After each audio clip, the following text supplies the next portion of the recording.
And we are live. Hello, folks. I'm your host, Jonathan McClatchy. This is another live stream on my channel. I'm here with another ex-Christian to talk about his journey out of faith and the reasons that he had for deconverting and a little bit about his story. So I'm very honored to have with us this morning Chris Atlee, who used to go by the name Atheist Pastor on YouTube, so you might recognize him from that. But I believe he's changed his YouTube channel name recently. So I'm very pleased to have with us Chris Atlee. So thanks, Chris, for being with us on the program today. Yeah, cheers. Good to be here, Jonathan. It's, I guess, good morning for you, good evening for me. It's a little bit late here where I am, but that's the beauty of technology. We can do these things at different times of the day and across vast distances.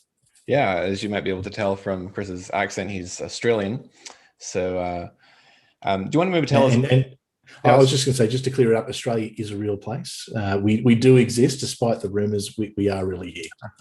Do you want to maybe tell us a little bit about your story, being a Christian, and I think you pastored a church, and what your experience was like coming out of faith? Sure.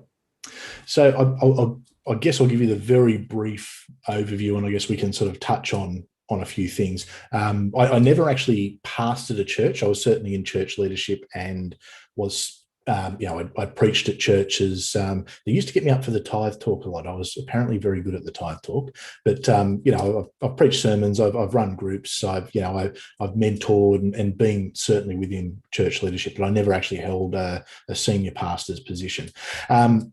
So my background, originally I come from I guess what you'd call a Christmas Christian family, where we were Anglican or Church of England, but we never went to church. We didn't really, we knew the basic stories. In school, we did scripture, but that's kind of because everyone did scripture. I remember once my mother taking me to church, and they put me in Sunday school and asked me to leave, or asked my mother not to bring me back because I asked too many questions, and apparently nothing's changed ever since. But in my early 20s, I actually converted to Christianity and sort of went in pretty hard with it and had a journey over a number of years. Was studying a Bachelor of Theology and Ministry. And it was actually during that period that I guess probably the first few doubts started to pop into my head. And I would say realistically, probably 3 or 4 years ago, it wasn't just I stopped being a Christian like on a a whim. It was actually a fairly gradual process, and I sort of woke up one day and realized that I wasn't a Christian. I didn't have that belief anymore. It was actually a very sad moment for me, but that's the very short version that I'm sure we'll expand plenty on. Sure, well, thanks. And what were some of the key reasons that precipitated in you becoming an atheist or a non-believer? I guess if there was a light bulb moment for me, there was actually sitting in a class at college, and it was an Old Testament class, and in an academic or a university setting, I like to be able to critically think. I like to be able to ask questions. I used to do a lot of evangelizing. If anyone ever had a friend that they were trying to convert, they'd bring them to me, and I'd walk them through the process. And the irony is I brought a lot of people into Christianity back in the day. So I knew a lot of the objections. I knew a lot of the questions that would be asked. I knew a lot of the theory behind things. And it was in this class, this introduction to Old Testament, and we were going through Genesis, which was, I think it's a pretty good place to start. And I asked the question, how do we know that Genesis is literal? I mentioned things like, obviously there's evolution, and at the time I would say I was probably a creationist, but probably a fence-sitting creationist, because frankly I didn't know enough about it to really have an informed decision either way. But my faith probably lent me more towards the creationist side. But I was asking questions about, well, how do we know? Is there other ways? Can we look at Genesis as if it's poetic? And essentially got shut down pretty quick in the class and laughed at. And it was at that point I realized, well, hang on, people aren't here to actually learn. They're not actually here to think. They're not actually here to engage with with the Bible. They're just here to be force-fed one style of doctrine. And it was at that point I started to think, I really need to look into the Bible more. I need to understand it more. I need to study it, because I didn't want to be the kind of pastor who was just, regurgitating what had been regurgitated to me. I wanted to be able to explain things. I wanted to be able to sit down and have intelligent conversations with people who are non-believers and bring them into the fold. And I guess it was that process that sort of led me to question a few things. I found some inconsistencies as I studied, I guess, the history from both from an in faith position and also from a secular position. And when I say secular, I mean I guess non-religious historical studies, or that maybe they were people of religion, but it wasn't focused on that. It was outside of, I guess, the Christian universities. There was too many inconsistencies for me, and I guess gradually over time, I just struggled to be able to accept it. And look, it wasn't a hey, I'm happy I'm an atheist. It was a very, very sad process for me, because leaving the church, and I speak to a lot of people who are I guess ex-ministry or ex-church leadership.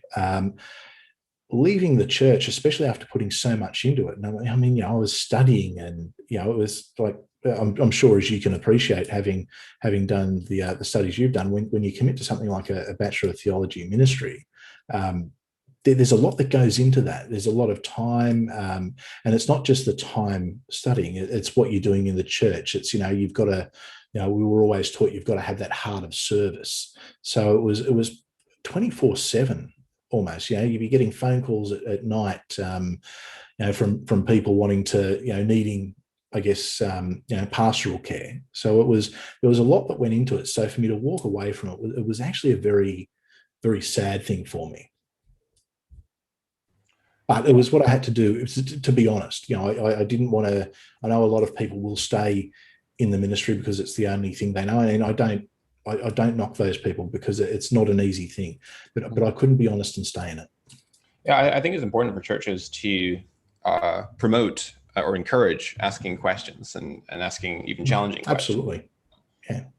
That's one of the reasons I put on these live streams with ex-Christians, because I want to expose Christians to people that think a little bit differently from them, because I feel like both sides, I feel like both the Christian side and the atheist side, for the most part, are living in a bit of an echo chamber and listening to people that are reinforcing what they already believe rather than challenging them and giving them an alternative perspective. Because if you're not listening to the other side, how would you ever know that you're wrong, right? Exactly. And look, I mean, it's very easy to sit there and listen to people who agree with you, and just sort of everyone can just nod their head. It's like the wood ducks that, are always dipping into the water. They're just constantly nodding. That's easy to do. What's more interesting, and the best conversations I have, as much as I love having conversations with people who think the same as me, I like having conversations with people who think differently. I want to know, even if at the end of the day we're not going to agree, at least we understand where each other's coming from. And I think that can only be a good thing. I think, that sort of fostering that understanding between people of, different thoughts, different faiths, different ideologies. What's wrong with that? I mean, how boring would it be if we all agreed on everything? Exactly. And what I encourage Christians to do is to seek out, and not just Christians, but people in general, is to seek out someone who is informed and thoughtful and intelligent on the other side of the conversation, and really strive to understand why they disagree with you. Because if you can understand better why they disagree with you, then you grow more mature in your own beliefs, and you also are able to empathize and understand other people's perspectives better. So I think that's important. And additionally, I think what's important when we have these conversations is, don't go in looking to have a debate and change the other person and bring them to your side, or prove that they're wrong and you're right and you're so smart and they're so dumb, or anything like that. Understand where the other side. I think that the best thing we can do is understand the other side. It's more interesting that way. Now, don't expect that you're going to change every mind. Just talk to people. Absolutely. Have you read The Scout Mindset by Julia Galef? It's an excellent Sorry, book. It's what called was the title of it? The Scout Mindset by Julia Galef, and my wife. No, I'm not familiar. But it's an excellent book. It's basically she distinguishes between what she calls the soldier mindset and what she calls the scout mindset. So the soldier mindset is going to defend his beliefs come what may, and it's just there to defend his team, his side, as it were. And the scout, on the other hand, is there to try to find out how the world really is. And the scout is going and exploring and isn't coming to have a particular perspective confirmed, but it's just there to know what is the world actually like. And I would encourage people to try to adopt a scout mindset as much as possible. Of course, it's not possible to be a perfect scout. There's always a little bit of soldier mindset in all of us, but the more that we can lean towards being more of a scout than a soldier, I think the better. Obviously, we don't approach evaluation of information in a vacuum, right? We always come with all the information that we've heard before and all the knowledge base that we already have and so forth. But as much the way that I try to evaluate evidence when it comes to my faith or any other field of life is each piece of evidence. I want to know if I didn't know if I was just approaching this piece of evidence, would that incline me towards belief or away from belief? And so I try to acknowledge where there are pieces of evidence, and I think that such evidences do exist, that tend to disconfirm my beliefs. So it tend to disconfirm Christianity, for example. So I think that if anyone says that all the information, all the evidence points in the direction of their own beliefs, I lose confidence in their objectivity with the data, and that should, in my opinion, be a major red flag that confirmation bias is a serious issue. If you cannot see any evidence that tends to disconfirm your beliefs, because we lack all the all the information, right? None of us are omniscient, so there's always going to be for any complex idea, whether that be Christianity or evolution or anything, for any complex idea, there's both evidence that tends to confirm and evidence that tends to disconfirm. And what we need to assess is, where does the balance of evidence lie? Is there more evidence that confirms a proposition or more evidence that disconfirms a proposition? And to what and how top heavy or bottom heavy is that ratio, right? So the extent to which we should have confidence in a proposition should correlate with the extent to which that ratio of the evidence for and the evidence against is top heavy, right? Well, look, I think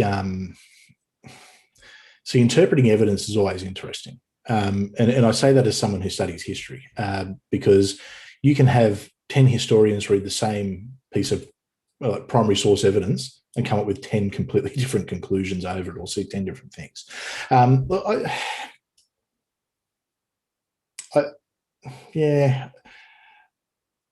I really do think it comes down to interpretation of evidence. I think we all do have a bias. I think sometimes we can go into things looking for what we're looking for. I know I've done that. I probably still do it to an extent. I think I think we all like to have our own beliefs confirmed, and I think we all look for that. And I think it's it can be a little bit tribal sometimes, but I think even the best critical thinkers, no one likes to be wrong. No one likes to be wrong. It's okay to be wrong, but no one likes to be wrong. Yeah, absolutely. And the beliefs that we've invested the most in, I would argue, are the beliefs that we should be most careful about in our evaluation of the evidence, right? Absolutely. Yeah. And often at times, I think the best thing you can do is take yourself out of the belief in a way and say, all right, well, if I was sitting outside of, and I'm not just talking about Christianity, religion, or anything, it can even be politics, whether it was an offside for your favorite sporting team, whatever it is. Take yourself out of your bias, take yourself out of your belief and think, okay, well, if I was looking at this from outside there, how would I view it? Would I view it in the same way? Would someone who holds an opposite belief to me, would they view it in the same way? How would they interpret this? That it's a handy skill to have. It's not an easy skill, Even for people who try to do it, it's not an easy skill, but it's a handy one. It is a handy one to have. Right. I'm an avid chess player, and I was actually talking to another chess friend of mine the other night about how chess helps you to think in that way, because you have to think about things from your opponent's perspective, and what are they thinking, right? What are they likely to do, and so forth. So, well, I'll have to have a game one day. Then I'm a slowly improving chess player. I have my moments. So it seems to me that there were two primary objections that you mentioned to Christianity that led you to becoming a non-believer. One of them was to do with the interpretation of the early chapters of Genesis, and the other one was discrepancies in the Bible. Were there any other major issues, or were those the main ones? Well, I wouldn't even say that the discrepancies, Genesis was a main issue for me. Certainly, I hold an opinion on it. It was probably what led me to stop listening to the pastor, or stop listening to the lecturer, and starting to look into things myself. It was probably a moment for me as far as critical thinking goes, and not just accepting what I'm being taught. Look, probably the biggest things, and I am an atheist, and I know we spoke about this before. When I say I'm an atheist, I actively disbelieve in a God. I put my hand on my heart and say, I don't believe that there's a God. I actually wish there was. It's, I'm not someone who, I went through my angry atheist phase, don't get me wrong, but I'm not someone who dislikes the idea that there could be one. I just don't believe that it's the reality. Probably the biggest thing for me, though, in coming out of Christianity, was historical facts. The history of the Bible didn't match up with, I guess, the evidence that we've got for what actually happened during certain periods. There were certainly some things, and you can use parts of the Bible as historical, very good historical sources, in fact, and you can certainly get a feel for the culture of the Israelites. But there are historical discrepancies that, if we're looking at it, if you were to look at it from outside a Christian perspective, but inside a Christian perspective, obviously you take the angle of, well, it's in the Bible, so that's where we're going to start. That's where we're going to look. If you take yourself out of that and say, well, if we evaluate this the same as we would any other historical claim, any other historical circumstances or historical documents, would we evaluate them the same way? And what the conclusion I came to in studying a multitude of things, because I was looking to prove it. I was looking, my genuine desire was to be able to say, this is absolutely undeniable evidence that the God of the Bible is real. Christianity is the one true faith, and no one is ever going to argue that point with me again, because here it is. But what I found was the opposite, and that was the problem for me. I went looking for one thing and found what I didn't want to find. Okay, so that's interesting. So you mentioned discrepancies in the Bible, and I think you were referring specifically in that case to the Old Testament. When we look at other ancient sources, though, that are taken to be generally trustworthy, we find discrepancies. And here's a few examples. And these examples I drew from a chapter of a book called The Black Hole Companion to Natural Theology. This is a chapter by Tim and Lydia McGrew. But they note that almost no two authors agree regarding how many troops Xerxes marshaled for his invasion of Greece. But the invasion and its disastrous outcome are not in doubt. Florus's account of the number of troops at the Battle of Pharsalia differs from Caesar's own account by 150,000 men, but no one doubts that there was such a battle or that Caesar won it. According to Josephus, the embassy of the Jews to the Emperor Claudius took place in seed time, while Philo places it in harvest time, but that there was such an embassy is uncontroversial. Also, in the assassination of Julius Caesar, Dion gives the assassin no names. Suetonius calls him Cimber Tullius. Seneca, writing about half a century before Suetonius, calls him Tullus, or perhaps Tullius Cimber. Plutarch, in his Life of Caesar, calls him Metilius Cimber, but in his Life of Brutus, Tullius Cimber. And finally, Appian gives him the name Atelius Cimber. So When you read other ancient accounts, which are taken to be generally trustworthy accounts of antiquity, we find those sorts of discrepancies. So let's start with Xerxes and the Persians. Okay, so absolutely, there's discrepancies there, because and what you've got to look at is who's the author and who's their intended audience. Now, if it's coming from a Greek point of view, and especially the Athenians were very good at exaggerating the battles that they won. So the Athenians would say, look at something, and there were millions of them came rushing at us, and we defeated them all because it's. And then occasionally they'll refer to a supernatural. It could have been Athena blessed us on this day, or there was something that happened. But with those ones you were talking about in particular, we're talking about periods that we have a lot more documentation for. Certainly that sort of 5th century BC Greece. Oh, wow. The multitudes of information we have, but we can also look at those writing styles, and we can also see that, okay, well, the Athenians are noted to exaggerate, and that's the writing style that they use. And then you also have to look at the different, who was actually writing it at the time. Now, if you were to look at if it was coming from a Persian source is going to have a very different outlook on it to what a Greek source would, or even maybe a neutral, Egyptian or Spartan source from the time. Grady, let's look at a more recent example. If they say history is written by the victors, I think if we were to look at World War I for an example, there would be a different perspective on what happened in World War I from an American point of view, certainly from an English point of view, a German point of view, a Russian point of view, because people have their own perspectives on what they see and their own biases at the time. There's certainly political motivations with things, and I guess getting back to the Greeks, if you wanted to rule Greece, which was Athens, sorry, which was a democracy. If you wanted to rule that, it was better if you could say, well, look, because of me, we defeated 1 million, Spartans, instead of saying, there was just 10,000 of them and it was a reasonably easy battle because it was, things are exaggerated. But if we go, I guess, to the biblical perspective, so let's pick an easy one, Exodus. The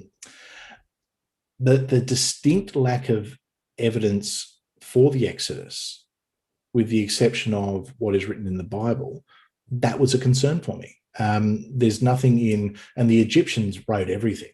We have the Egyptians and the Greeks just left us a treasure trove of history, but there's nothing that mentions them.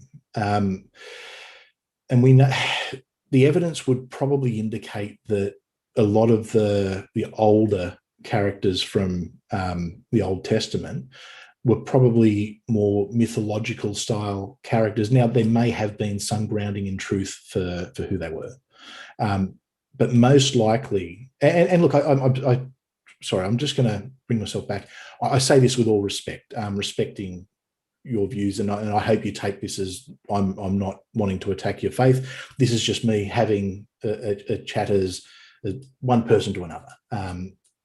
But from what I've studied, from what I've seen, there's a complete lack of evidence. I would even think that the numbers mentioned in Exodus for the amount of people that were living in the desert for 40 years, if that happened, it was most certainly exaggerated, because once again, there's no evidence that's been left behind for that. Whereas we've got evidence from much earlier periods, and certainly that area is an area that has had a lot of archaeological studies and surveys. Now, that's not to say that I'm 100% right, because the great thing about archaeology and history is we find new things every day. Something could come out or be discovered tomorrow that completely wipes that off the table, and you can get me on at that point next week and go, you know what, I was wrong. But that's an obvious example. Sure. Thank you for sharing that. On the evidence for the Exodus, and I'm not an expert in Egyptology by any means, and I try to not speak too authoritatively on subjects where I lack the academic expertise, but if you are looking for a good scholarly treatment of the evidence for the Exodus, a good place to start is Did I Not Bring Israel Out of Egypt, which is a scholarly work by multiple authors, which I think is quite good. It looks at some of the internal linguistic and cultural evidence for the Exodus. They look, for example, at the preponderance of Egyptian loanwords in the Pentateuch, and the impact of Egyptian culture on the Hebrews and that sort of thing. Oh, look, there's definitely an impact of Egyptian culture, because the Egyptians were a major player at the time, and most likely the Egyptians did control, certainly before what's known as the Bronze Age collapse. The Egyptians did control what is modern Palestine, or most likely controlled what is modern Palestine. They were one of the many powers. In fact, the only reason we know about the Sea People. Are you familiar with the Bronze Age collapse? Sorry, I started speaking about something, and it's not something that everyone will know about. No, I'm not. This is not my expertise. Okay, so at 1100 BC, everything stopped. History stopped. The Egyptians reported that there was the Sea People had invaded, and that's it. It would appear that writing, culture, archaeological evidence during that period just basically ceases for a period of about 300 or 400 years. The Mycenaeans ended up becoming the Athenians or the Greeks. They replaced them there. The Persians popped up. The Babylonians were still there. The Egyptians were still there, just with huge gaps in their history. And the Etruscans disappeared and were suddenly replaced by the people who would become the Romans. Okay, interesting. I'd also recommend Titus Kennedy's video, which he did on my channel, Apologetics Academy, where he's an archaeologist who talked about the evidence for the Exodus. But as I said, it's not. Look, any of this stuff, I'm more than happy to read it, especially if it's scholarly sources. I'm more than happy to read it. If you want to send me links, sure, I enjoy reading, so sure, I will. I'll take what I can. I think from a Christian perspective, the way that I would argue that belief in the Exodus and the substantial trustworthiness of the Old Testament is rationally warranted, even without particular expertise in Egyptology and so forth, is the testimony of Jesus, who seems to affirm the broad contours of Judaism at the least.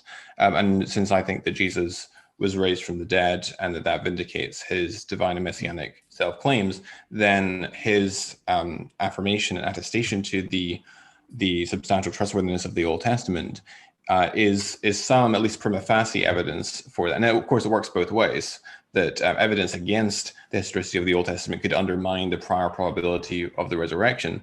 But I think that you have this complex interplay between the two. I was going to say, what I'd challenge you to do here then is, and I agree with you that if you come from a Christian perspective with the belief, obviously, that Jesus is the Son of God, well, absolutely, that changes that, because that is a basis for the belief. But what I'd challenge you to do is what we were talking about before. Step outside of that and say, all right, if I wasn't a Christian and I didn't believe, and I had to objectively look at it like I would objectively look at any other claim, what conclusion would I come to? That's what I would challenge you to look at. Now, that doesn't necessarily have to change your belief or your faith, because at the end of the day, if you hold the beliefs you believe, that your opinion isn't going to change. But what it might do is it might give you that understanding of where I'm coming from, I guess, or where people who don't have that faith are coming from. And it's good to then say, all right, well, people of other faiths, other beliefs, are they looking at things from their belief, from the same position I'm starting in, obviously with a different faith? It can give you a good understanding of things, but I'd encourage you to think in that way. Sure, and I would make a distinction, I think, between direct evidence and indirect evidence. That you can have direct evidence that's bearing on an historical event, and you can also have indirect evidence. And I would argue that if we have independent reason to think that Jesus rose from the dead, and that vindicates his messianic and divine self-claims, then that provides some indirect reason for taking seriously the Old Testament, which he appears to attest to at least the broad contours of. Would you agree with that Oh, in principle? If Jesus rose from the dead, we're probably having a very different conversation. I don't believe, obviously, that was the case. I have a lot of questions around the historical Jesus. I don't. I guess I'll clarify. I don't hold a classical mythicist position. I think that certainly some things are exaggerated. I think that it's pretty clear that Mark, Matthew, and Luke are all from the same source, which is probably an oral tradition, which is why there's a couple of minor discrepancies that really aren't too bad. But once again, if I evaluate the claims of the resurrection outside of the religious texts, there's no evidence. There's nothing that was written by the time. Yeah, we've got a lot of records from the Romans. Jesus didn't even get a mention. There was a brief sort of mention of, there's a sect called the Christians. And look, that's not to say that Jesus, whoever or whatever Jesus wasn't significant to a group of people at a time who obviously have grown this, essentially, two of the world's major religions believe that, certainly either that he's a prophet or a divine, God incarnate. So there's certainly been an impact. But outside of those religious sources, there's nothing, and that's a concern for me. That's a concern. How can we verify it? I mean, it says that there's witnesses, but who were they? So just a few points there. In terms of the argument from silence, I tend to view the argument from silence as quite weak as an historiographical approach or as a class of evidence, because for one thing, as you know, most of the literature from Palestine in the first century has been lost. And so if someone else... I'd argue that. Well, I mean, that's fairly well known. I mean, if someone else wrote about it, I mean, there wasn't a lot of... You've got to remember, most of the people there were illiterate.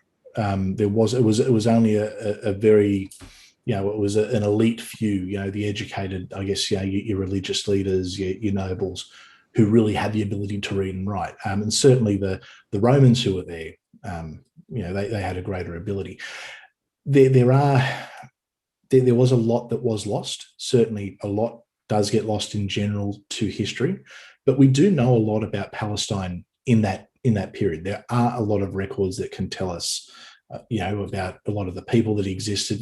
There's even documents that confirm things from the Bible. We can confirm Pontius Pilate. We can confirm Herod. We know that there are records that confirm these people. I think if you look at any era in history, there's always a lot of documents that are lost. But I don't think it's any more than any other era. And really, we do have a lot from there.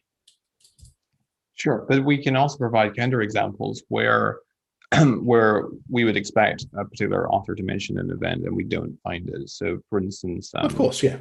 So, for instance, we just have one. So for example, take the expulsion of the Jews from Rome by Claudius in the 40s AD.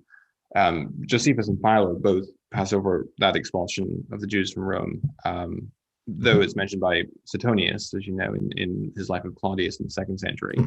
And we have just one passing mention of that event in the 1st century source, which is actually in the book of Acts in the New Testament, Acts chapter 18, verse 2. But despite Josephus's silence and Philo's silence on that, all historians acknowledge that the event took place. And there are plenty of other examples that one could give. So, for example, no 1st century source that we now currently possess reports the destruction of Herculaneum and Pompeii and the eruption of Mount Vesuvius, which happened in AD 79. Although Pliny the Younger gives a detailed account of the eruption, in fact, Pliny you might want to double check. You might want to double check that on Pompeii. I could be wrong here as well, and I don't have the source, but you might want to double check that on Pompeii. I'm pretty sure I'm correct on that, but but we can have a look. That's all right. That's a side issue. Okay, Josephus is a great example. Because what Josephus wasn't writing about current events. No, that's not correct. He did write about some current events, and he did certainly write about what was happening in his day. But he was writing on the history of the Jewish people, and it was written for a Roman audience. Who are all these? It's basically who are all these Jewish people that are popping up and trying to push their crazy beliefs on you, and here's who we are, and here's our history, who we are as a people. And certainly there's a little bit of poetic license in there.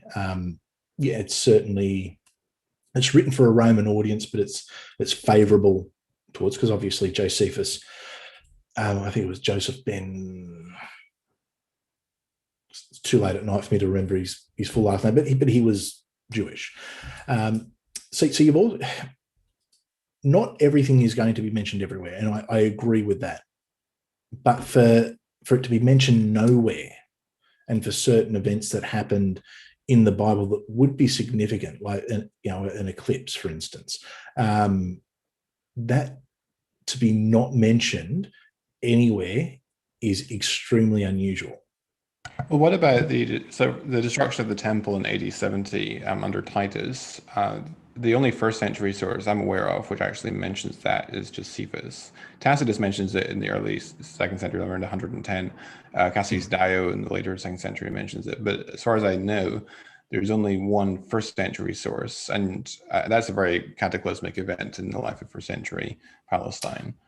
I think there's also a primary source from some of the old Roman stuff. But look, there isn't a lot about it mentioned. At the time, look, and once again, you've got to look at the context of who was around.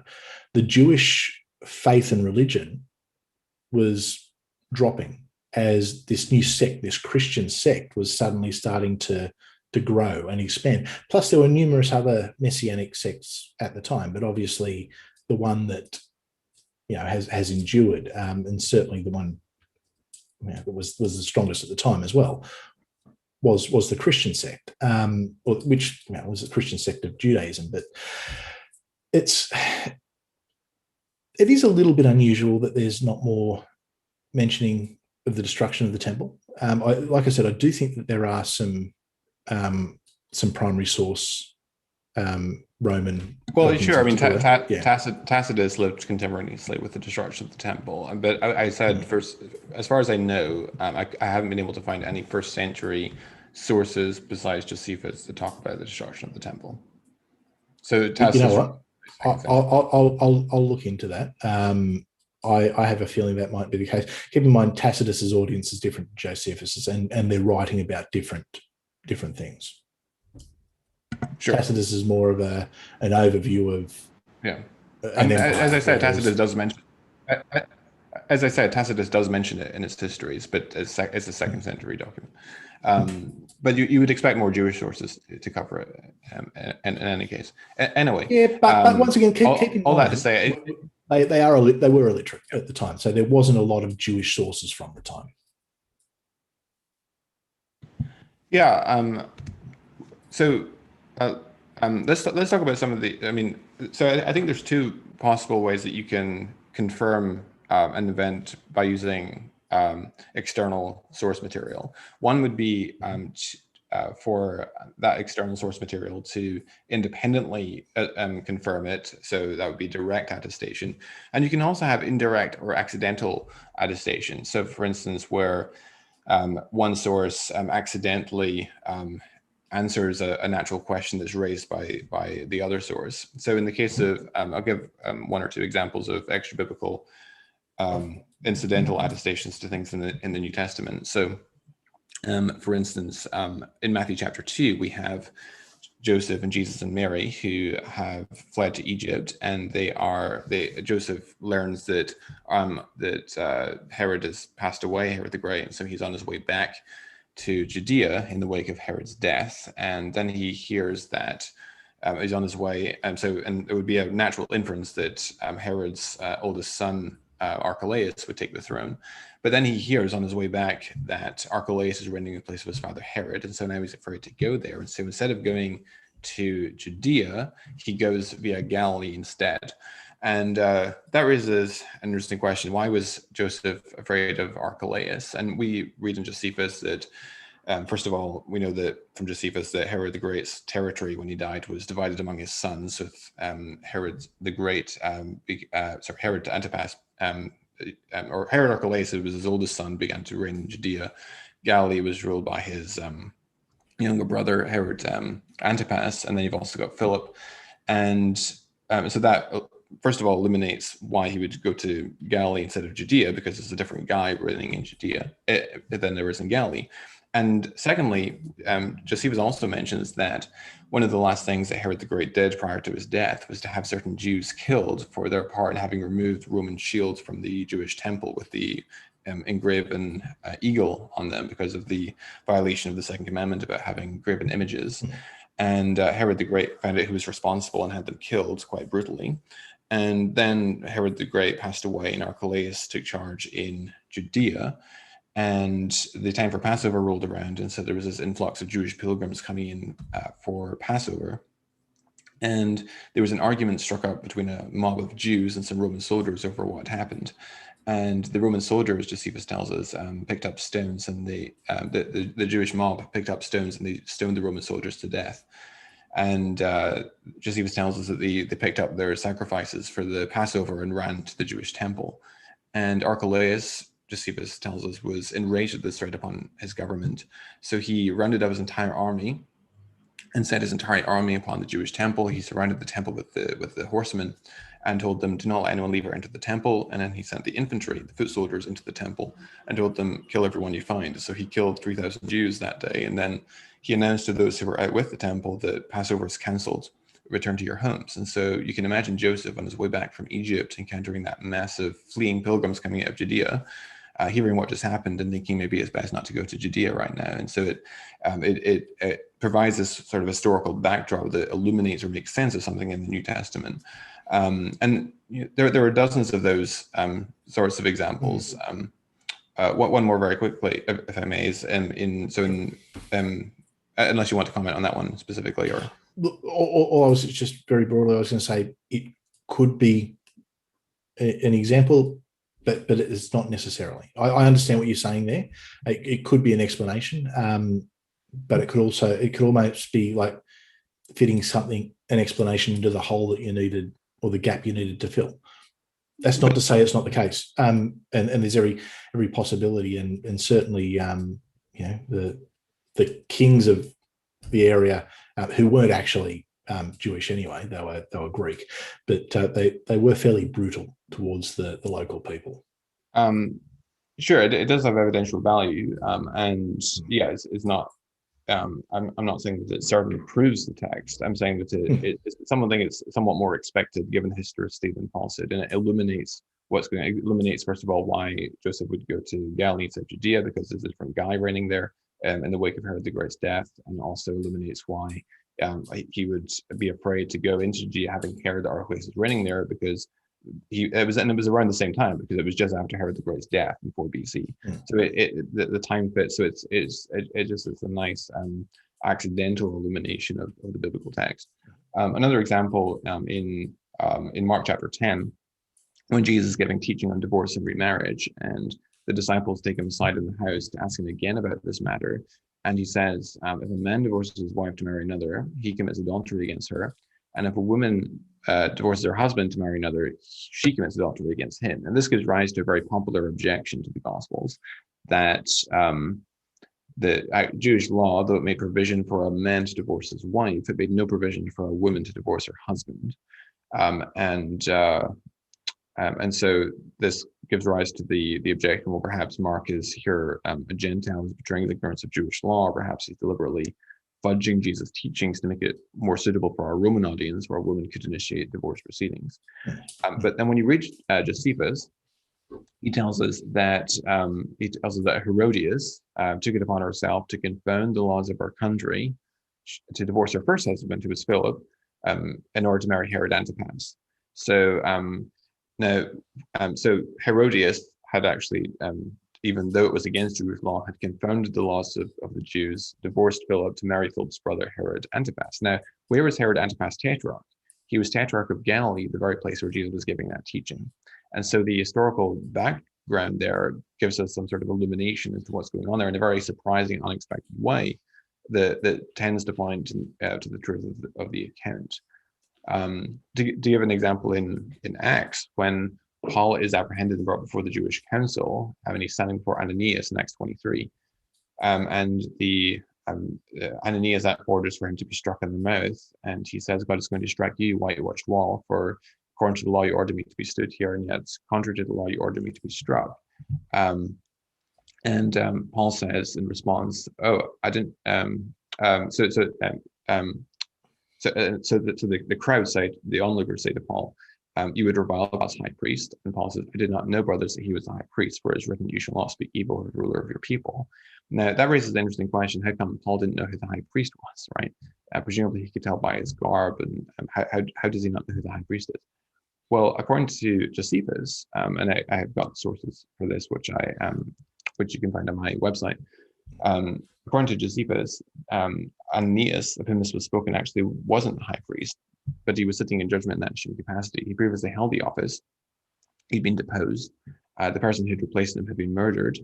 Another had, that was Jonathan, who'd been murdered. Another had not yet been appointed to the station. So during the vacancy of his own authority, he assumed upon himself the discharge of the office.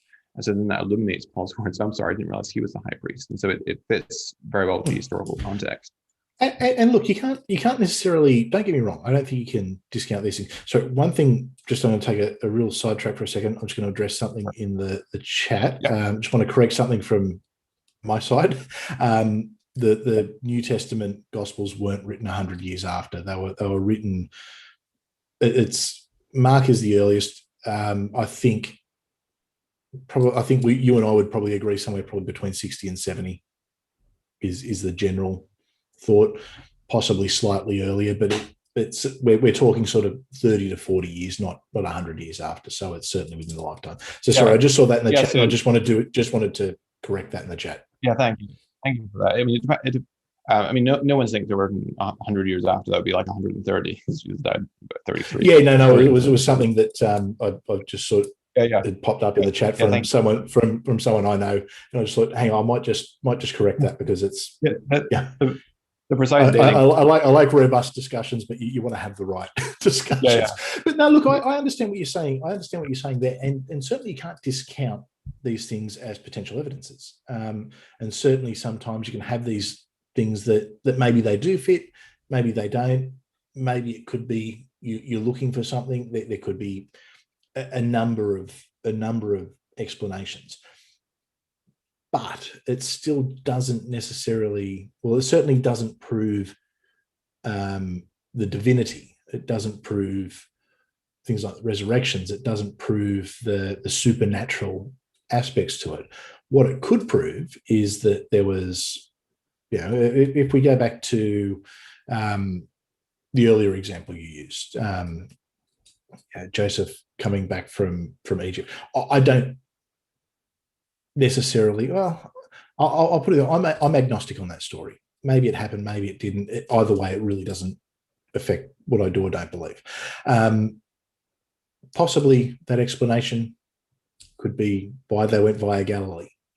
Maybe it is. Maybe it isn't. It certainly could explain it, but it doesn't necessarily explain it. It's one of those things. It's just. We don't have enough evidence there to really be able to make a definitive decision either way. Now, certainly, if I was looking at it as a Christian from a Christian perspective, if I was coming from that starting point, I'm probably going to get to a different conclusion to the one I would now as someone from the outside looking at it. And I accept that. If you had spoken to me 5 years ago about this, I'd probably be on board with you. Yeah, so just a couple things there. First of all, you understand how it has some evidential value. You might just disagree with the extent. I don't agree. I don't disagree with that. I agree that there is some value to it, but it's not gospel, for lack of a better term. Well, okay. I mean, to be clear, I'm not saying that disproves historicity. I'm saying that it's better expected on historicity than on the falsity of historicity, and it doesn't do it any damage. That's for sure. Right, and it's so, also sorry. Sorry, I was just going to say, it's just for everyone watching as well, and for yourself, because I'm on the other side of the planet, there's a slight delay. So if at any point it seems like I'm talking over you, I'm not doing it intentionally. Sure, no problem. Yeah. So it's somewhat more expected on historicity, and it's a cumulative argument. So it's not just that we have one of those, and so we're going to latch everything on that example, but it's that we have dozens and dozens of examples. And also I would argue that although, and so this is a common objection I get, that the demonstration of mundane features of the Gospels don't demonstrate the miraculous aspects of the text, and I would agree with that in principle. However, it is of epistemic value, so it is epistemically relevant to demonstrating the miraculous aspects of the text.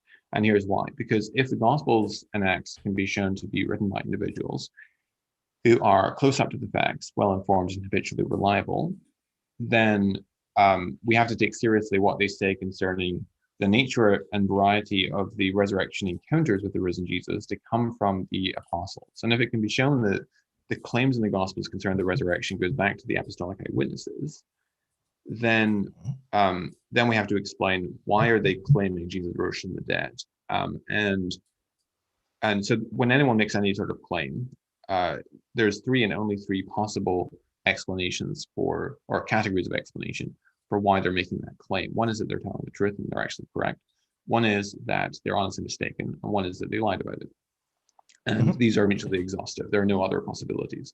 And so the extent to which we can reduce the hypothesis that they lied about it and the hypothesis that they're honestly mistaken, that's going to redistribute the probabilities and increase the probability that they're actually correct.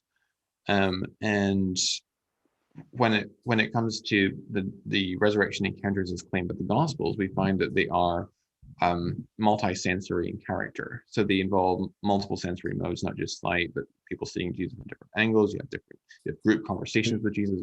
Sorry, go ahead. Who though? Who witnessed it? That's the thing. Yes, it's certainly written about in the Gospels, but then we've got to determine, well, are the authors of the Gospels eyewitnesses to this? Is it information that they had passed down? I would say that it is part of an oral tradition, and obviously a recent oral tradition, which isn't unusual in a society where 99% of people, are illiterate. But we don't actually. What we have is a story that is vaguely the same, or it's certainly, you could see that the first three in particular have come from the same oral source. I don't think there's any other, but it doesn't actually point to witnesses. It doesn't point to evidence. Now, if it was a case of we knew, I'm going to use Matthew as an easy example.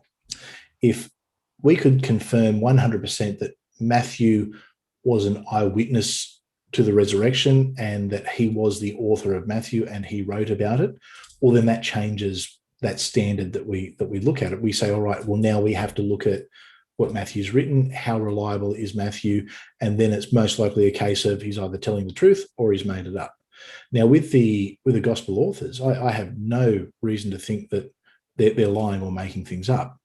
But I think what they are doing is they're relaying a story or an oral tradition that they're aware of, that they believe themselves. But that doesn't necessarily point to any evidence. All that points to is there was a story or a tradition that had happened at the time. And we can point to traditions through a number of different religions throughout the world. Sure, and the way that I think I would structure the argument, so I would argue that the Gospels are written by people who are either apostles themselves or people who had spoken to apostles. For instance, take Luke.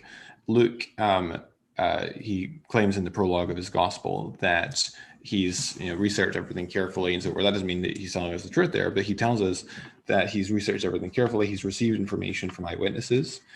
And so the question that we can ask is, so just to quickly read the prologue of Luke, he says, Luke's probably the best one that we can say. If there was any of the Gospels were written by, I think Luke is probably the one that you would say, yes, Luke is most likely the physician who travelled with Paul. Okay. Yeah, I think that's pretty fair. Yeah, and I think probably most scholars, at least more than half of scholars, I would think, would agree with that. So yeah, I mean, Luke has probably got the most acceptance of the four Gospels as to the traditional authorship. I personally think that Luke and John are the strongest of the four in terms of traditional authorship. I think okay, that's interesting. Yep. I think you can make a good case for Mark as well. I personally think Matthew's the weakest of the four in terms of traditional authorship, although I think you can make a case for it, but I don't think it's as robust as the other three. But as for the prologue of Luke, so he says, inasmuch as many have undertaken to compile a narrative of things that have been accomplished among us, just as those who from the beginning were eyewitnesses and ministers of the word have delivered them to us, it seemed good to me also, having followed all things closely for some time past, to write an orderly account for you, most excellent Theophilus, that you may have certainty concerning things you've been taught. And by the way, when often you hear people say that the Gospels are anonymous, and in the technical sense that is true, because they don't tell us who wrote them in the text itself. Although every manuscript that we have that's sufficiently complete that we have the first and the last page does have the name of the traditional author on it. Who is attributed to, certainly, yeah. And so we don't know for sure whether the original autographs had the names written on them. I mean, we have other ancient sources that are technically anonymous, like Clement of Rome, for example, first century Corinthian bishop. He's technically anonymous, but we have a pretty good idea who wrote it because Irenaeus tells us. This Gospel of Luke is actually addressed to an official by the name of Theophilus, which is probably a Greek name. It means lover of God, literally. And I think one can fairly presume that Theophilus probably knew who was writing to him. So I think that Luke probably wasn't anonymous in the sense that he didn't disclose his identity to the. They probably had the name on the manuscript. That's my. I'd probably tend to agree. Yeah. So anyway, so Luke tells us that he has received information from eyewitnesses, carefully researched everything from the beginning. So can we adjudicate or evaluate the extent to which Luke is probably correct on that? Well, if we go over to Acts 21, it's interesting that Luke actually is present with Paul at the Jerusalem church when Paul goes to Jerusalem, and he meets with James, and all the Jerusalem elders are present. Verse 17, when we gone to Jerusalem, the brothers received us gladly. On the following day, Paul went in with us to James, and all the elders are present. And so Luke is someone that evidently had access to the Jerusalem witnesses to the resurrection. In fact, he's imprisoned with Paul for 2 years in Caesarea Maritima, which is quite close to Jerusalem. So he had, I think, ample opportunity to talk to people who were eyewitnesses. And notice that this is among the we passages, right, which you're familiar with in chapter 16 onwards. You've got which I think is best understood as taken at face value, that Luke is intending his readers to understand that he is present with Paul. And one of the reasons for that, among many, is in Acts 16, the we passages actually trail off when Paul is going through Philippi, and then in chapter 20 they start again when Paul goes back through Philippi, which suggests that the author had remained in Philippi. So good. I was going to say possibly it could refer to Luke being there, but also I think, and I'm not a scholar of Greek by any means, but I have an understanding that it could also refer to the group. So, I guess if I'm referring to my favorite sporting team, I would say we won the competition 50 years ago. Now, obviously I wasn't there, but it's along that sort of that line. And I know there's an argument both ways. Right, you would expect it to be more consistent, but he doesn't always use the we passages, and also, as I mentioned there, the we passages trail off when Paul goes through Philippi, and then you don't see them anymore until chapter 20, and then they start again when Paul goes back to Philippi, which seems very consistent with the idea that the author had remained behind in Philippi and then rejoined Paul's group. You can also there are multiple competing hypotheses that are offered for interpretation. Absolutely, there is. But we have to look at the evidence, see which hypothesis best makes sense of it. And I would argue that the numerous points of historical detail that Colin Hemer and Craig Keener and others have documented, James Smith, the voyage and shipwreck of St. Paul. There's just so many historical details in the Gospels that can be historically confirmed, in the book of Acts, in particular. And We've also got various undesigned coincidences with the letters of Paul, which seem to point to this author being someone who is well informed. Just to take one example quickly, in Acts 19, in 1 Corinthians 4, when Paul is writing to the Corinthians from Ephesus in Asia Minor, around early to mid 50s AD, and we know that because Gallio was proconsul in Nicaea in 51, 52, and Paul was likely writing 1 Corinthians very shortly thereafter from Ephesus. Yeah. When he was in Ephesus, because he sent greetings from Aquila and Priscilla, and who traveled with him from Corinth as far as Ephesus.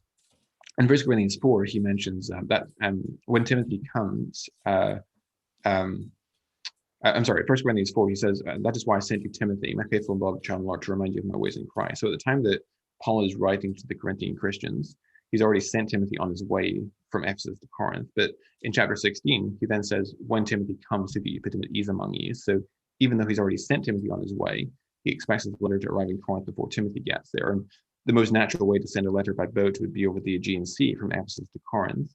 And we'd infer from those clues that Timothy must have taken the indirect overland route going up through Troas and Macedonia around from Ephesus to Corinth. And actually, when you read Acts 19, verse 21 and 22, that's exactly what we see. After these events, Paul resolved in the Spirit to pass through Macedonia and Achaia, that's what Corinth is, and go to Jerusalem, saying, after I've been there, must also see Rome.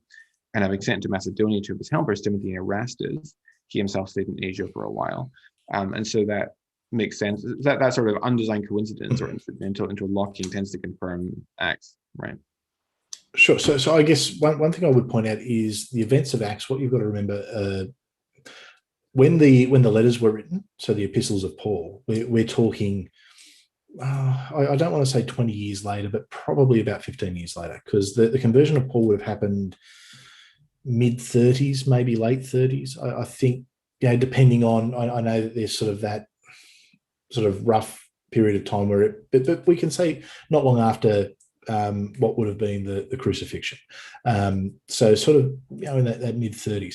Now, when the letter of the Corinthians is being written, you're correct in your time. We're sort of talking in that early to mid-50s. So there is a time gap between that. And I think it's important to remember it's not just, I know it's very easy to read them, one follows into the other. Funnily enough, I'll never forget when funny side note, when I first became a Christian and I read Acts. I loved Acts. It was one of my favorite books. And then I saw the next book was Romans, and I was so disappointed that Romans wasn't a direct follow-on to Acts, because I wanted to find out what happened next. I was so disappointed in that. But it's, I guess that does make the point that you do have to keep in mind that these things weren't written all at the same time. There was gaps between them.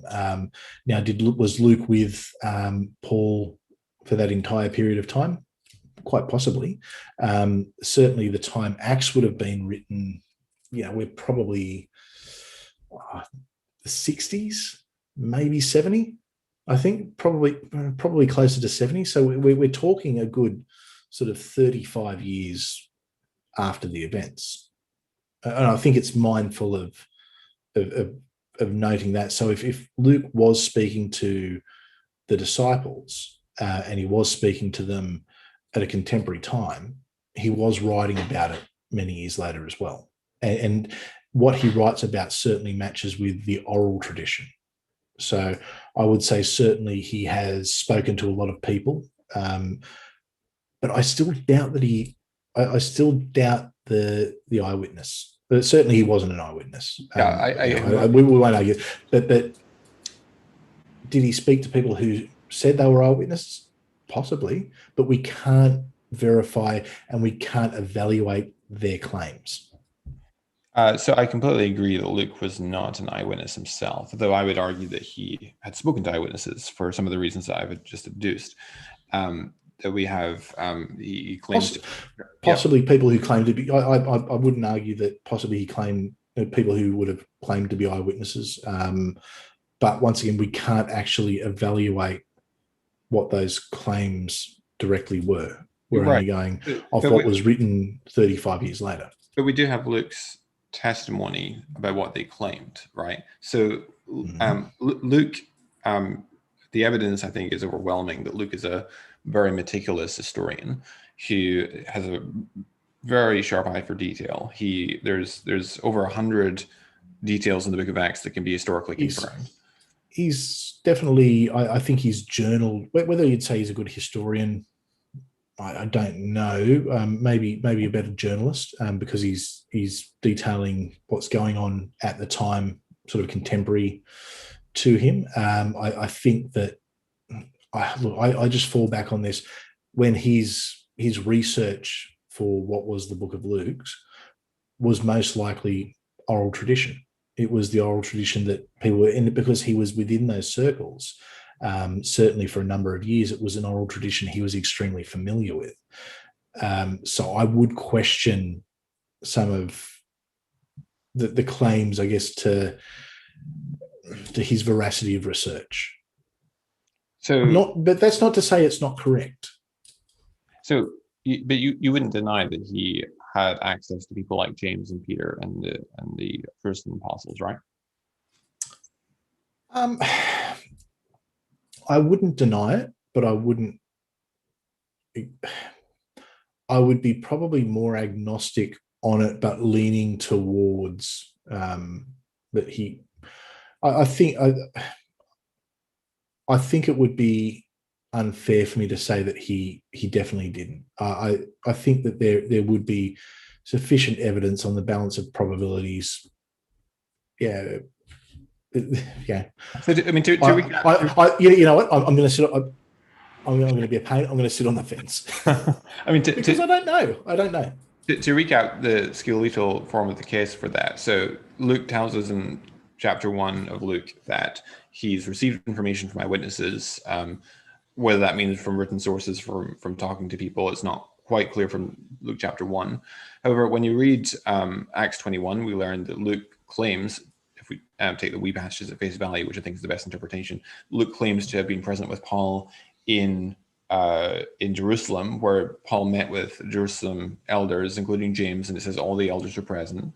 And Luke was subsequently present with Paul when Paul was imprisoned in Caesarea Maritima, which is fairly close to Jerusalem, and that was for 2 years. And so he was someone that had access to those living witnesses to the resurrection of Jesus.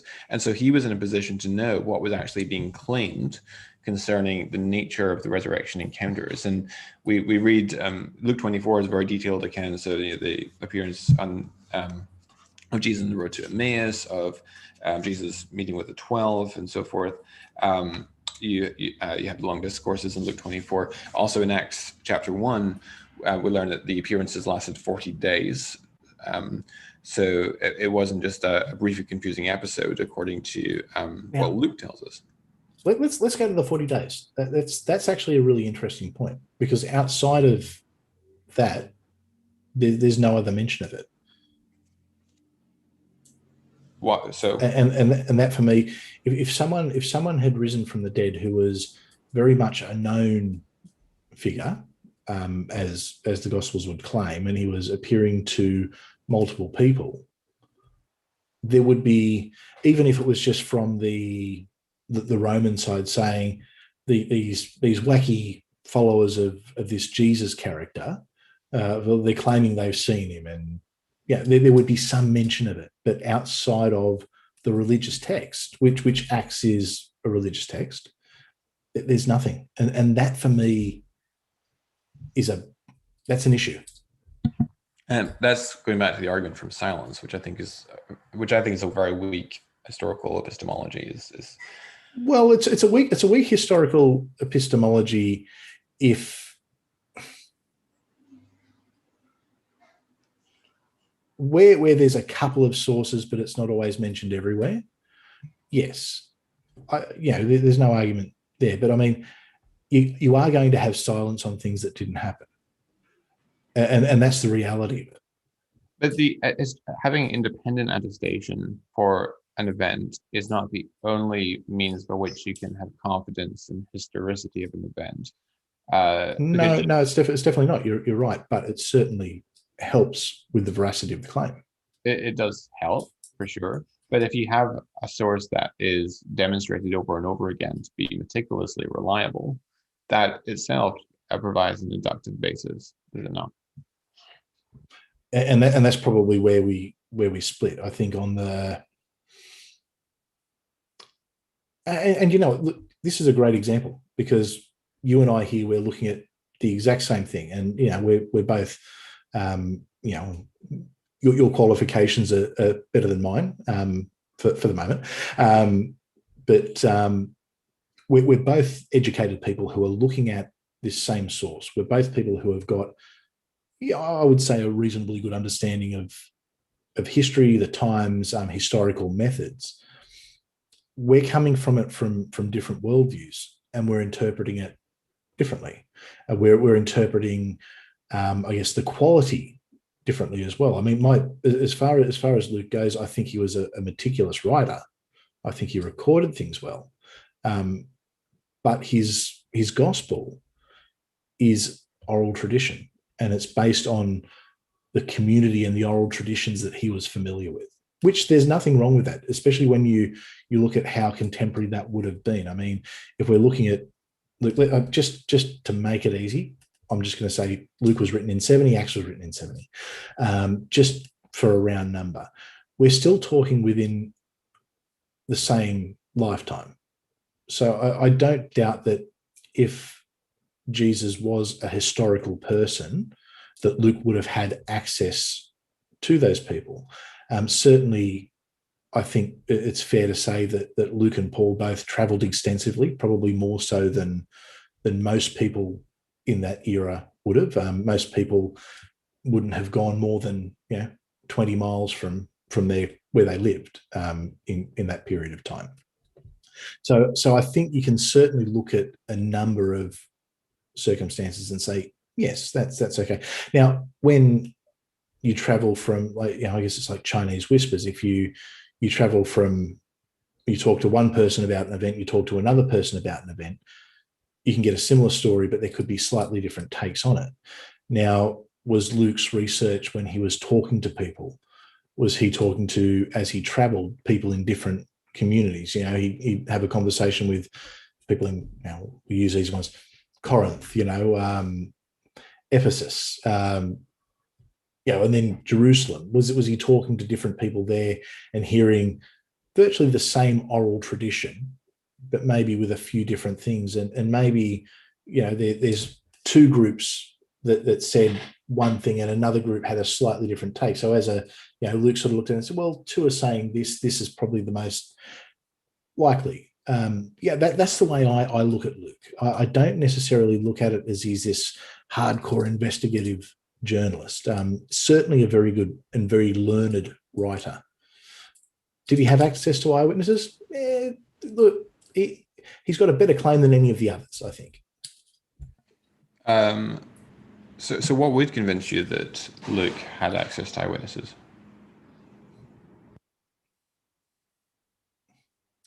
I don't necessarily. Well, I mean, I honestly don't know. It's hard to say what evidence would convince me without that evidence being in front of me. I like to look at any piece of evidence, and look, I'm not discounting that he may have. I'm saying that he's the most likely, but I'm also going to sit on the fence a little bit and say, well, there's a number of factors you do have to take into account. I don't think you can just say, yes, he definitely did. There is no doubt in my mind he definitely did. I'm really sitting on the fence. Okay, so let's park that for the moment. Paul clearly had spoken to eyewitnesses, right? I think one cannot deny that Paul was personally going with Peter. I would say that, yeah. I'd be pretty comfortable saying that, yes. And Luke knew Paul, so that's also a source by which you could get reliable information about what the apostles were claiming, at least. And we also have independent attestation from Paul's own testimony as to what the original apostles were saying, because in 1 Corinthians 15, as you know, verse 3-8, Paul says, "For I delivered to you as of first importance what I also received, that Christ died for our sins in accordance with the Scriptures, that he was buried, that he was raised on the third day in accordance with the Scriptures, that he appeared to Cephas, then to the 12. Then he appeared to more than 500 brothers at one time, most of whom are still alive, though some have fallen asleep. Then he appeared to James and to all the apostles. Last of all, as the untimely born, he appeared also to me." And notice what Paul goes on to say next. He says, "For I am the least of the apostles, and worthy to be called an apostle because I persecuted the church of God. But by the grace of God, I am what I am, and his grace toward me was not in vain. On the contrary, I worked hard on any of them, though it was not I, but the grace of God that is with me. Whether then it was I or they, so we preached, and so we believed. And so notice in verse 11, again, it says, whether then it was I or they, so we preached, and so we believed. So Paul thus assumes that his message concerning the resurrection is consistent with what's been preached by Peter and the other apostles. And in fact, the Corinthians, we know independently, were acquainted with Paul with Peter's preaching, because in 1 Corinthians 1, Paul chides the Corinthians for having divisions in their midst. Some say, I follow Cephas, others I follow Apollos, others I follow Paul, others I follow Christ. So they were acquainted with Peter's preaching, and Paul seems to imply that they were that the Corinthians that he's writing to believed that Peter had previously preached the same gospel to them, including the resurrection, and so that also adds further independent attestation to the fact that that's what the original apostles were claiming. I have absolutely no reason not to believe that Peter would have gone there and preached essentially what is the gospel. I have no reason to disbelieve that because there's absolutely an oral tradition, and that oral tradition had to start somewhere, and it's most likely with the people who either were or claimed to be the disciples. But the problem is we can't evaluate what Peter preached, because if we had the gospel of Peter, and I know there is there's Gnostic gospels, but they're not, I'm talking if we had something that was physically, that we could confirm this was written by Peter, the disciple who traveled with Jesus, who is mentioned in these books, well, then we can evaluate that. But if we don't have it, we can't evaluate it. And that's a problem. Did Peter exist? Yeah, probably. I think you could say with 99.9% certainty that Peter existed. Was Peter honest in what he said? I don't know, because we can't evaluate what he said. It's all second, third hand information.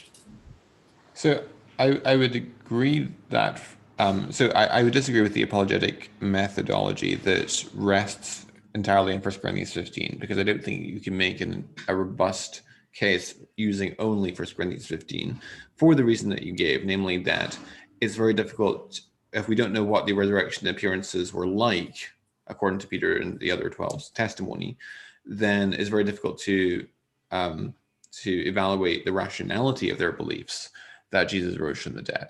So I would agree with that critique, although I would argue that the Gospels provide us with the missing information there, because I would argue that the Gospels are either written by people who are eyewitnesses themselves, or by people who had spoken to eyewitnesses. I don't think that they are, I don't think that there is, and this is where I depart company from most scholars, in that I don't think that there's a lot of oral tradition behind the Gospels. I think that they are people who are actually eyewitnesses themselves, or people who are informed by eyewitnesses. And obviously we disagree on that, but you know what? This is the thing about history. It's probably what I like about history. There's no right or wrong. There is a right answer, but not every theory is right or wrong. You and I can look at this, and what's the saying? The truth is a three-edged sword. We've got what I think it could be, what you think it could be, and then maybe the reality somewhere in the middle. I don't know, but certainly I think the way we interpret things, we are interpreting things obviously from a different starting point, which can be difficult. I do look at them. I look at the time. I look at and I guess I don't want to get too hung up on whether it's an oral tradition or not, because really it doesn't impact too much for me. I look at the time, the people.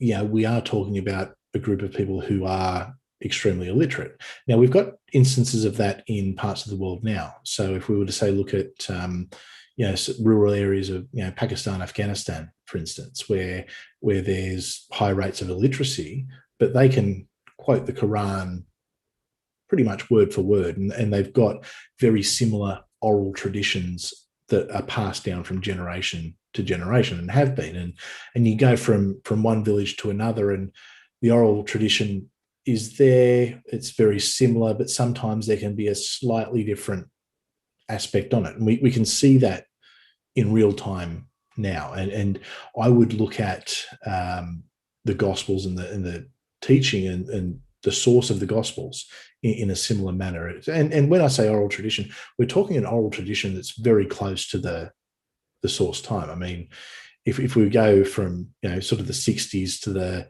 70s for the three initial Gospels, assuming that at worst, the crucifixion would have happened in 30, but possibly happened a little bit after that. We're not talking, we're talking within 25 to 40 years in a period of time where I would say and argue that the oral traditions that they would have had then and the way they communicated them was a lot better than what we communicate now, because we're so used to what we have. We are all literate, so we don't have to activate that part of the brain to remember the word for word oral traditions. I just wanted to clarify one thing. You mentioned that we come from different starting points, and just so people don't get confused, Christianity is not my starting point per se. Christianity is my conclusion. I think what you mean is that we come with different background assumptions because of our different analysis of things that are upstream of what we are currently discussing. I think that's fair. And my apologies if I misrepresented you. No. That wasn't my intention. No, of course. Okay, so any other direction you want to go, or how long have we been going? Let's see. I've been going for a good hour and a half, so maybe we should wrap up. That's all right. Look, it's I will have to get my beauty sleep at some point. It's 11 p.m. here, but no. Look, if there's anything else, sorry. I didn't mean for the conversation to go that way. Sort of came on to talk about a story, and probably one point I do want to make, and this is probably more for the Christians out there. I often question that had I been sitting in that class that day, had I have been treated differently in the way that the question I asked was answered, which was a genuine question, I actually wonder if I would have gone down the path I've gone down, or whether I'd be pastoring a church. It was very much a sliding doors moment for me. What I want to encourage all the Christians out there to do is be kinder when you're dealing with people who have got questions. In particular, be kind with your friends who have left the faith. One of the loneliest things that ever happened to me was when I left. People who I had thought were close friends, regardless of what we believed, abandoned me and dropped me very quickly. Don't do that to people who have walked away. If you genuinely care for people, don't try and reconvert them all the time, but be there and be their friend. Because people don't leave faith or don't leave a religious belief on they don't just do it for the sake of doing it. It's a big decision. And it's a very hard decision. So what I would say is, don't make people's life harder. Show compassion, show kindness to people who are struggling, and don't just try and ram, well, you have to believe, or that attitude. Listen, discuss, talk, learn together. I'd really encourage people to do that, because I think there's a lot of people who go through what we call the angry atheist phase in the atheist community, and it's always because of the way they're treated on the way out. I completely agree with everything you just said, so it's good to find common ground to finish off with. All right. See, we got a unity ticket. At the end there, we got that unity ticket. Yeah. All right. Well, thank you everyone for watching, and I'll sign off here, and I'll see you guys in a future live stream. Don't forget to subscribe and hit the notification bell, and also give this video a like, and also go and check out Chris Atlee's channel and subscribe there as well. So I'll sign off here, and I'll see you guys in a future stream. Catch you all later.